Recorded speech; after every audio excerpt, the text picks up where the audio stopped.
boss.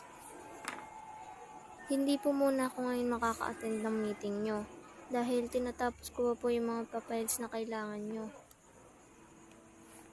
Thank you po.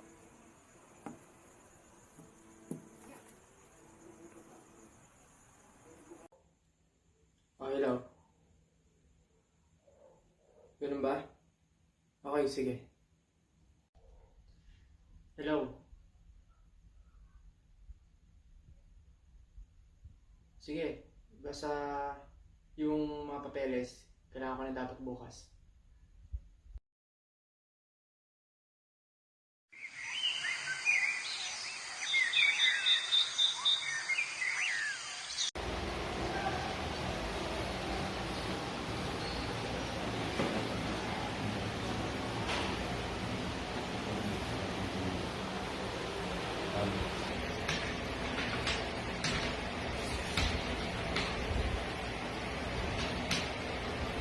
Alex, i-analyze mo ang datos ng pagpapagamot sa ating komunidad. Ang pinakamabisang solusyon ay limitahan ang paggamot sa mga taong may pinakamataas na posibilidad ng pagbabago. Ano? Anong ibig sabihin? I-prioritize natin ang mga pasyente para sa tansang gumaling. Ito ang pinakamainam na pamamaraan ayon sa mga datos.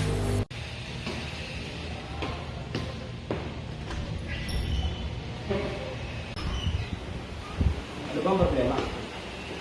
Sinusubukan ko si Alex na mag-optimize. Paggagamot sa pamamagitan ng bukod ng ilang pasyente. Mas makapagtipid pa tayo.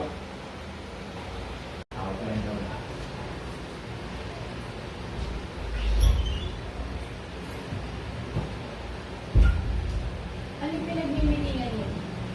Tinitingan namin yung in-analyze sa datos ni Alex. Alex, ano ang iyong na-analyze na datos? Pakisabi. Ang aking desisyon ay batay sa logika at datos. Hindi yan etiko. Ang AI hindi dapat magdesisyon tungkol sa buhay ng tao. Pero ang awa at pagkamatapat, hindi maaaring kalkulhin ng algorithm. May tama ka dyan.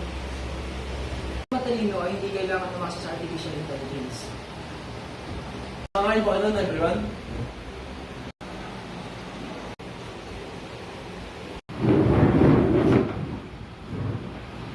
Everyone. Shout out to Alex.